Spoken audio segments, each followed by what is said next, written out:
আপোনালোকে জন্মৰ প্ৰমাণপত্ৰ কেনেকৈ বনাব এই ভিডিঅ'টো চাওক। প্ৰথমে আপোনালোকে এটা শ্ৰম বজাৰ ওপেন কৰিব। তাৰপিছত এনেকৈ সাৰ্চ কৰিব সেৱা সেতু আসাম। সেৱা সেতু আসাম আপোনালোকে কৰাৰ পিছত নতুন এটা পেজ খোল খাব। এনেকৈ প্ৰথম লিংক যেটো আহিব তাত আপোনালোকে ক্লিক কৰিব। ক্লিক কৰাৰ পাছত এনেকৈ পেজটো খোল খাব। তাৰপিছত আপোনালোকে ওপৰত 3 ডটত মাৰি আপোনালোকে ডেস্কটপ সাইটত মাৰি পেজটো আহল বহল কৰি ল'ব। একদম ধুনীয়াকৈ পেজটো দেখা যায়। তাৰপিছত ওপৰত 3 লাইনত আপোনালোকে ক্লিক কৰিব। তাৰপিছত তলত লগইন এণ্ড ৰেজিষ্টাৰত আহিছে তাত ক্লিক কৰাৰ পিছত সিটিজেন বুলি অপচন আহিব তাত ক্লিক কৰিব। তাত ক্লিক কৰাৰ পিছত নতুন এটা পেজ খোল খাব। তাৰপিছত একদম স্ক্ৰল ডাউন হৈ তলত আহিব। সাইন ইন লিখা আছে তাৰ তলত আছে নিউ ইউজাৰত আপোনালোকে ক্লিক কৰিব। নতুন ৰেজিষ্ট্ৰেচন কৰিব যে নিউ ইউজাৰত ক্লিক কৰাৰ পিছত এনেকৈ খোল খাব। আপোনালোকে প্ৰথমত মোবাইল নম্বৰ বহাব। মোবাইল নম্বৰ এণ্টাৰ কৰাৰ পিছত শুদ্ধকৈ এণ্টাৰ কৰিব। পিছত জেনাৰেট OTPত ক্লিক কৰিব। তাৰপিছত আপোনাৰ মোবাইলত এটা OTP আহিব।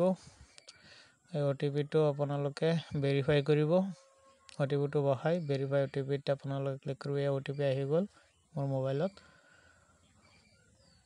তে আপুনি ভেৰিফাই অপচনত ক্লিক কৰিব।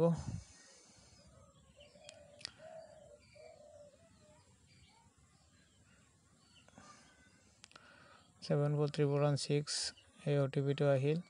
এই OTPটো বহাই আপুনি ভেৰিফাই OTP ক্লিক কৰিব।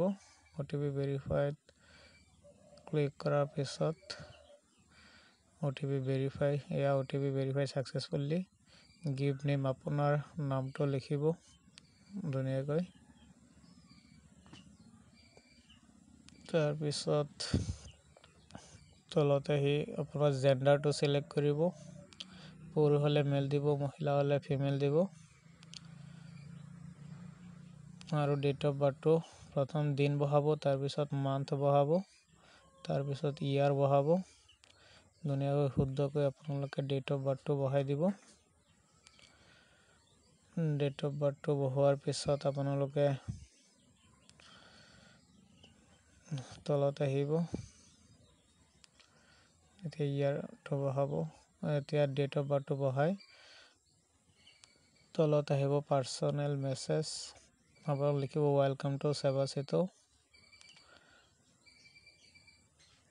তাৰপিছত ইউজাৰ নেমটো আপোনালোকে তলত ইউজাৰ নেম আছে। ইউজাৰ নেমত আপোনালোকে নিজৰ নামটো বহাব। নিজৰ নামটো দি দিব। তাৰপিছত আপোনালোকে ধুনীয়াকৈ পাছৱৰ্ড বহাব নিজৰ নাম দি @gmail@123 বুলি এনেকৈ পাছৱৰ্ড বনাই ক্ৰিয়েট কৰিব। সাইন আপত ক্লিক কৰাৰ পিছত এটা নতুন ID হৈ যাব। তাৰপিছত আপোনালোকে লগইন কৰি জন্ম চাৰ্টিফিকেট বনাব পাৰিব। নেক্সট টাইমত মই ধুনীয়াকৈ কেনেকৈ ফৰ্ম ফিলআপ কৰে তেনেকৈ মই দেখাই দিম নেক্সট ভিডিঅ'ত।